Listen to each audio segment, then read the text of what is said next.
Hi friends, welcome back to my channel. ನಾನು ನಿಮ್ಮ ಕಾವ್ಯ ಬರ್ಗೂರ್. ಇವತ್ತಿನ ರೆಸಿಪಿ ನೋಡಿ, ಹಾಗಲಕಾಯಿ ಮತ್ತು ಚಪ್ರದ ಅವರೆಕಾಯಿ ಸಾಂಬಾರು ತುಂಬ ಸಿಂಪಲ್ಲಾಗಿ ಮಾಡ್ಕೋಬೋದು ಫ್ರೆಂಡ್ಸ್. ತುಂಬ ಟೇಸ್ಟಿಯಾಗಿ ಕೂಡ ಇರುತ್ತೆ ಇದು. ನೋಡಿ, ಇಲ್ಲಿ ಹಾಗಲಕಾಯಿನ ನಾನು ತೊಳೆದು ಈ ರೀತಿಯಾಗಿ ಕಟ್ ಮಾಡಿಕೊಂಡು ಒಂದು ಬಾಣಲಿಗೆ ಎಣ್ಣೆ, ಉಪ್ಪು, ಅರಿಶಿನ ಹಾಕಿ ಹುರ್ಕೋತಾ ಇದ್ದೀನಿ. ಹಾಗೆ ಅವರೆಕಾಳನ್ನು ಕೂಡ ನಾನಿಲ್ಲಿ ತೊಳೆದು ಇಟ್ಕೊಳ್ತಾ ಇದ್ದೀನಿ. ನೋಡಿ, ಇಲ್ಲಿ ಈ ರೀತಿಯಾಗಿ ಹುರ್ಕೋತಾ ಹೋಗಬೇಕು. ಹುರ್ಕೊಂಡ್ಮೇಲೆ ನೋಡಿ, ಇಲ್ಲಿ ಒಂದು ಪಾತ್ರೆನ ಸ್ಟವ್ ಮೇಲೆ ಇಟ್ಟು ಅದಕ್ಕೆ ಎಣ್ಣೆನ ಹಾಕಿ ಸಾಸಿವೆ, ಜೀರಿಗೆ, ಕರಿಬೇವು, ಈರುಳ್ಳಿನ ಹಾಕಿ ಚೆನ್ನಾಗಿ ಫ್ರೈ ಮಾಡ್ಕೊತಾ ಇದ್ದೀನಿ. ಇದು ಚೆನ್ನಾಗಿ ಫ್ರೈ ಆದಮೇಲೆ ಈಗ ನಾನು ನೀರಲ್ಲಿ ಹಾಕಿಟ್ಟಂಥ ಕಾಳನ್ನು ಇದಕ್ಕೆ ತೊಳೆದ್ಬಿಟ್ಟು ಹಾಕೋತಾ ಇದ್ದೀನಿ. ಈ ಕಾಳನ್ನು ಕೂಡ ಚೆನ್ನಾಗಿ ಎಣ್ಣೆಯಲ್ಲಿ ಫ್ರೈ ಮಾಡ್ಕೋಬೇಕು. ಮೊದಲಿಗೆ ನಾವು ನೋಡಿ, ಇಲ್ಲಿ ಈ ರೀತಿಯಾಗಿ ಚೆನ್ನಾಗಿ ತೊಳೆದ್ಬಿಟ್ಟು ಎಣ್ಣೆಯಲ್ಲಿ ಇದನ್ನು ಹಾಕೋಬೇಕು. ನೋಡಿ, ಈಗ ಇದನ್ನು ನಾವು ಫ್ರೈ ಮಾಡ್ಕೊತಾ ಹೋಗಬೇಕು. ಇದು ಚೆನ್ನಾಗಿ ಫ್ರೈ ಆಗಬೇಕು.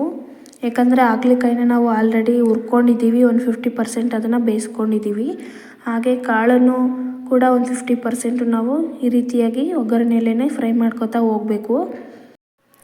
ಈಗ ನಾನು ಇದನ್ನು ಒಂದು 5ರಿಂದ 10 ನಿಮಿಷ ಪ್ಲೇಟ್ ಮುಚ್ಚಿ ಇದನ್ನು ಬೇಯಿಸ್ಕೊತಾ ಇದ್ದೀನಿ ಒಗ್ಗರಣೆಯಲ್ಲೇ. ನೋಡಿ, ನಾನಿಲ್ಲಿ ಆಲ್ರೆಡಿ ಮಸಾಲೆನ ರುಬ್ಬಿ ಇಟ್ಕೊಂಡಿದ್ದೀನಿ. ಮಸಾಲೆಗೆ ರುಬ್ಬೋಕ್ಕೆ ನಾನಿಲ್ಲಿ 2 ಟೊಮೊಟೊ, 1 ಈರುಳ್ಳಿ, 1 ಕಪ್ ತೆಂಗಿನಕಾಯಿ ತುರಿ, 1 ಗೆಡ್ಡೆ ಬೆಳ್ಳುಳ್ಳಿ, ಧನಿಯಾ ಪುಡಿ, ಖಾರದ ಪುಡಿ, ಹಾಗೆ 1 ಇಂಚು ಶುಂಠಿನ ನಾನಿಲ್ಲಿ ಮಸಾಲೆಗೆ ರುಬ್ಬಿ ಇಟ್ಕೊಂಡಿದ್ದೀನಿ.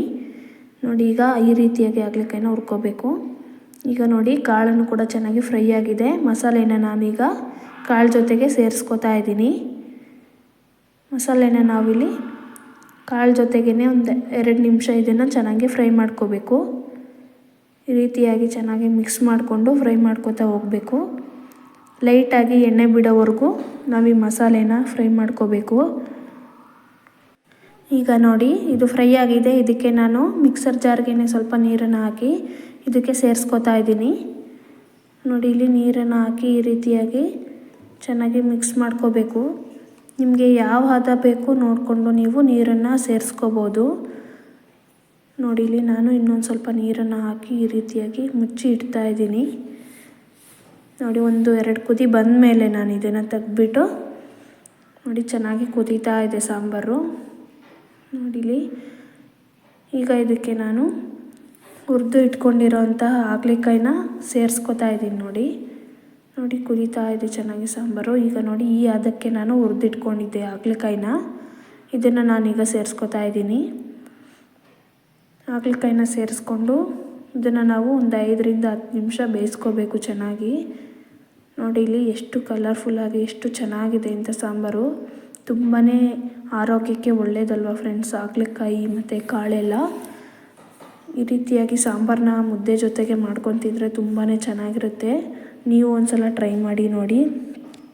ಇಲ್ಲಿ ಈಗ ಕುದೀತಾ ಇದೆ. ಈಗ ನಾನು ಇದಕ್ಕೆ ರುಚಿಗೆ ತಕ್ಕಷ್ಟು ಉಪ್ಪನ್ನು ಸೇರಿಸ್ಕೊಳ್ತಾ ಇದ್ದೀನಿ. ಉಪ್ಪನ್ನ ನೀವು ನೋಡಿ ಸೇರಿಸ್ಕೋಬೇಕು. ಯಾಕಂತಂದರೆ ಹಾಗಲಕಾಯಿಗೆ ನಾವು ಸ್ವಲ್ಪ ಉಪ್ಪನ್ನು ಸೇರಿಸ್ಕೊಂಡಿದ್ವಲ್ವ, ಅದರಿಂದ ಉಪ್ಪನ್ನ ನಾವು ಲಾಸ್ಟಲ್ಲಿ ರುಚಿನ ನೋಡಿಬಿಟ್ಟು ಸ್ವಲ್ಪ ಸೇರಿಸ್ಕೋಬೇಕಾಗತ್ತೆ. ನೋಡಿ, ಇಲ್ಲಿ ಈಗ ನಾನು ಒಂದು ಪ್ಲೇಟ್ನ ಮುಚ್ಚಿ ಇದನ್ನು 5ರಿಂದ 10 ನಿಮಿಷ ಇದನ್ನು ಚೆನ್ನಾಗಿ ಬೇಯೋದಕ್ಕೆ ಬಿಡ್ತೀನಿ. ನೋಡಿ, ಈಗ ಸಾಂಬಾರು ಕೂಡ ಆಗಿದೆ, ರೆಡಿಯಾಗಿದೆ. ತುಂಬಾ ಟೇಸ್ಟಿಯಾಗಿರುತ್ತೆ. ಮುದ್ದೆ ಜೊತೆಗೆ ಕಾಂಬಿನೇಷನ್ ತುಂಬಾ ಚೆನ್ನಾಗಿರುತ್ತೆ ಫ್ರೆಂಡ್ಸ್. ನೋಡಿದ್ರಲ್ಲ ಫ್ರೆಂಡ್ಸ್, ಇವತ್ತಿನ ರೆಸಿಪಿ ಹೇಗಿತ್ತು ಅಂತ. ಈ ರೆಸಿಪಿ ನಿಮಗೆ ಇಷ್ಟ ಆಗಿದ್ದರೆ ಲೈಕ್ ಮಾಡಿ, ಶೇರ್ ಮಾಡಿ, ಹಾಗೆ ಸಬ್ಸ್ಕ್ರೈಬ್ ಮಾಡಿ, ಪಕ್ಕದಲ್ಲಿರೋ ಬೆಲ್ ಐಕನ್ನ ಕ್ಲಿಕ್ ಮಾಡಿ. Thank you.